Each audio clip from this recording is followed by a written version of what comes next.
2024년 12월 3일부터 2025년 3월 1일까지 탄핵의 전 사항을 보며 어머니가 해야 할 일이 분명히 있다고 생각해서 이 시국선언을 하게 되었습니다. 국민 여러분, 지금의 대한민국은 내 아이들이 평안하게 살아갈 그런 나라가 아닌 불안한 나라로 전락하고 있음을 부인할 수 없을 것입니다. 모든 것을 이룬패하고 우리 어머니들은 내 조국 대한민국을 위해 피 흘리는 심정으로 오늘 이 시국선언을 하고자 합니다. 어머니는 이 땅의 마지막 보루입니다. 어머니가 낳은 생명들이 더 이상 비참하게 살 수 없습니다. 가정이나 사회나 국가의 기본 정서가 무너지면 그 사회와 국가는 무너지게 되어 있습니다. 대한민국이라는 국호가 만들어지기까지 우리의 오랜 역사가 있습니다. 이렇게 만들어진 대한민국은 오늘날 OECD 국가 6위로 오를 만큼 대단한 발전을 거듭해온 나라입니다. 이렇게 성장한 나라의 국민 행복지수는 제로입니다. 우리나라 입법부는 국민 행복지수를 높여 약자가 안전하게 살아갈 수 있도록 입법을 해야 하고 그것이 입법부가 해야 할 일이라고 생각합니다. 그런데 우리의 입법부는 국민 행복지수를 높일 법과는 상관없이 정치인 범죄자를 보호할 법까지 만들어가는 그런 입법부가 되고 있다면 개탄스러운 것은 물론 이런 입법부는 대폭 수정을 해야 된다고 생각을 합니다. 또 입법부의 법사위원장이 국가보안법 위반 전과자가 법사위원장을 하고 있는 나라라면 대한민국의 입법 이상은 땅에 떨어졌다고 봅니다. 그러므로 국가보안법 전과자를 법사위원장으로 세운 더불어민주당은 국민의 신임을 이제라도 받으려면 이것부터 당을 쇄신해야 된다고 생각합니다. 우리 국민은 바보가 아닙니다. 언제까지 아니면 말고식의 불법을 두고 볼 수는 없습니다. 여기는 자유대한민국을 수호하는 대한민국입니다. 자유민주주의의 정치는 국민에 의한 국민을 위한 국민의 정치가 되어야 할 삼권 분립의 정치를 해야 한다고 생각합니다. 이 삼권 분립의 정치는 오직 국민 행복지수를 높이는 것이 그 목적이 되어야 하고 정치 파당 싸움이나 하는 그런 입법부가 되어서는 안 된다고 생각을 합니다. 오늘날의 우리 국민은 삼권 분립의 원칙을 잘 알고 있습니다. 입법권은 국회의 헌법 제40조죠. 행정권은 대통령을 수반으로 하는 정부의 헌법 제66조 사항입니다. 사법권은 법관으로 구성된 법원의 헌법 제101조에 속한다고 규정하고 있습니다. 하여 이 삼권 분립은 나라의 주인인 국민의 인권을 보장받고 인간답게 살아갈 수 있도록 만들어진 제도가 삼권 분립법입니다. 이 법은 입법을 만드는 사람부터 지켜야 합니다. 우리 국민이 바보가 아닌 이상 대통령께서 계엄으로 현 시대를 말씀하지 않아도 나라를 위협하는 탄핵 세력에 대하여는 너무도 잘 알고 있습니다.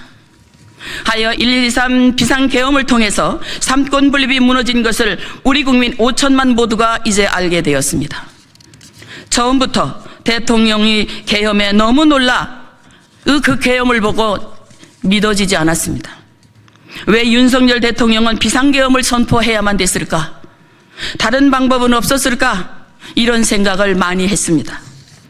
그러나 시간이 갈수록 국민이 그동안 알지 못했던 것은 대통령이 직무도 시작하기 전에 탄핵을 시작하여 29번이나 탄핵을 하였다는 것을 계엄을 통해서 알게 됐습니다. 대통령께서 계엄을 하실 때 존경하는 국민 여러분, 저는 대통령으로서 피를 토하는 심정으로 국민 여러분께 호소드립니다. 라며 침통한 목소리로 1.23 대국민 담화 전문을 읽는 것을 보았습니다.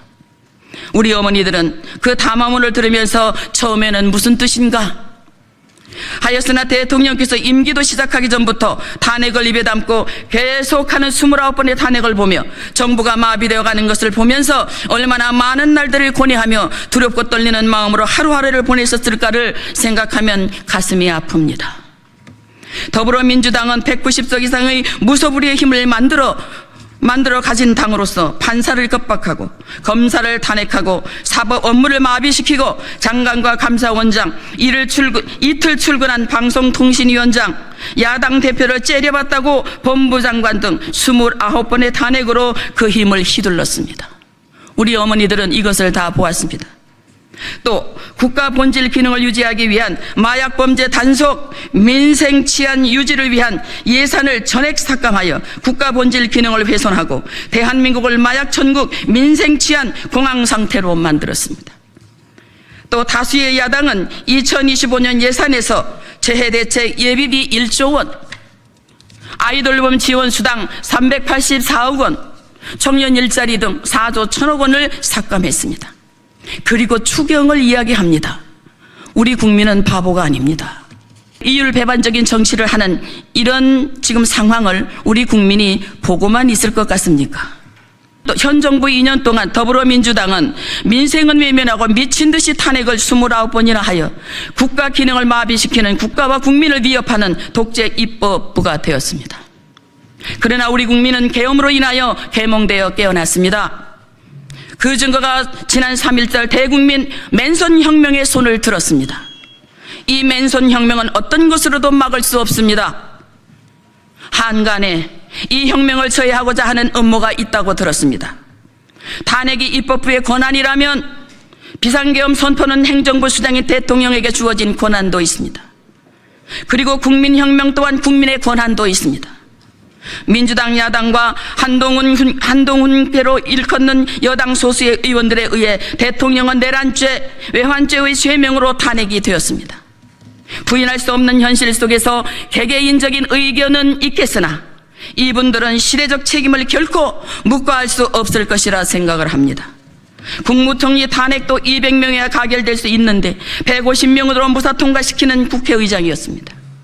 그러나 우리 국민은 이제 계몽되고 깨어났다는 것을 기억하시기 바랍니다. 이론패하고 대통령은 내란 수사권이 없는 공수처의 불법 체포로 인해 인신고뇌의 수인복을 입고 감옥에 갇혀 있습니다. 우리 어머니들은 대통령을 잡범 취급을 하고 잡아 감옥에 가두는 이런 나라가 되었다는 것은 참으로 개탄스럽기 그지없습니다. 더욱 더불어민주당은 국민들의 개인 인권까지 감시하기 위해 카톡을 검열하는 법을 만들어 감시한다고 하니 더불어민주당에게 말하고자 합니다. 입법부는 국민 행복 지수를 높일 법을 만들어 국민을 행복하게 하는 기관이지 국민을 겁박하는 기관이 아니며 더욱 자유가 보장된 나라 대한민국이라는 것을 잊지 마시기 바랍니다. 그동안 우리 국민은 헌법 제소의 재판 과정을 보았습니다. 성경은 재판관에게 불의를 행치 말라고 당부합니다. 그동안 헌재에서 재판을 위한 심의 과정을 우리 국민은 모두 보았습니다. 국민이 재판관보다 더 현명한 판단을 하고 있기 때문에 불법은 통하지 않는 우리 국민이라는 것을 삼가 생각하고 후회 없는 재판을 하기 바랍니다. 오늘날 가장 존경받아야 할 재판관들의 권위는 땅에 떨어지고 그들은 더 이상 존경받는 대상이 아닌 가장 불행한 재판관들로 전락하는 모습을 보았습니다. 이재명, 한동훈 등 의원들을 체포하라는 명단을 왼손으로 썼다던 홍장원 메모는 그의 거짓말로 신빙성을 잃었습니다. 우리 국민은 매스컴을 통해서, TV를 통해서 다 보았습니다. 극심한 심리적 압박을 받고 있는 곽종군 전 사령관에게 내란 세력으로 엮이게 될 것이라며 공익제보자로 해주겠다며 회유한 민주당 세력이 있었다는 것이 사실이라면 그것은 반드시 수사하여 누가 회유했는지 반드시 밝혀야 합니다. 더욱 곽종근의 녹취록이 공개된 시점에서 그 증언이 조작된 것이라면 헌재는 더 이상 이것을 심리할 근거로 사용할 수 없다고 생각을 합니다. 이제 곽종근, 홍장원의 거짓 진술이 드러났으니 법과 양심에 따라 헌재는 대통령을 기각도 아닌 각하를 해야 된다고 생각을 합니다. 헌재는 지금 당장 여론정치를 멈추고 법적 사실과 증거만으로 판단을 해야 할 것입니다. 저는 기도하는 어머니입니다. 1.23 계엄을 인하여 많은 사람들이 기도합니다. 나라는 어른이 있어야 됩니다. 그런데 탄핵 세력은 나라의 어른도 몰라보는 안타까운 사람들입니다. 대한민국은 자존심이 있는 나라입니다. 그런 나라가 외세의 영향을 받아 힘없는 나라가 되어 좌우될 수 없습니다. 우리나라는 어느 나라에 빌붙어서 살 그런 나라가 아닙니다. 또 우리 정치인 몇 사람으로 인해서 흔들릴 그런 나라도 아닙니다. 우리 백성은 기백이 있는 품성이 있습니다. 윤 대통령이 계엄을 하신 것은 기백이 있는 의병의 정신으로 하신 계엄이라는 것을 우리 국민은 잘 알고 있습니다. 어떻게 현직 대통령을 감옥에 넣고 대선을 이야기할 수 있습니까? 우리는 양심 있는 지도자를 원합니다. 인류의 역사 중 가장 오래된 역사를 가진 나라로서 인류의 머리가 되어야 할 나라가 남의 종이나 되는 정신으로 살아간다는 것은 참으로 자존심이 상하는 일입니다. 싸움을 해도 가치 있는 싸움을 하기 바랍니다. 서로를 해치는 그런 어리석은 불법은 이제 끝내야 됩니다. 끝으로 국민을 사랑하는 윤석열 대통령은 반드시 복귀해서 남은 임기를 국가를 위해 봉사할 수 있도록 헌재에게 촉구합니다. 하여 여당이든 야당이든 정신 차리고 국민 행복지수가 높아질 법을 만들어 지상 낙원을 이루는 대한민국을 만들어야 할 것을 또한 이 국회에 당부합니다. 헌정 질서를 유지하고 국민의 자유와 권리를 보호하고 공정한 국가 운영을 위한 아름다운 대한민국으로 회복될 수 있도록 5천만 우리 국민이 통합되어 우리 아이들이 꿈을 꿀 수 있는 그런 행복한 대한민국이 될 수 있도록 우리 어머니들은 소망합니다. 여러분 감사합니다.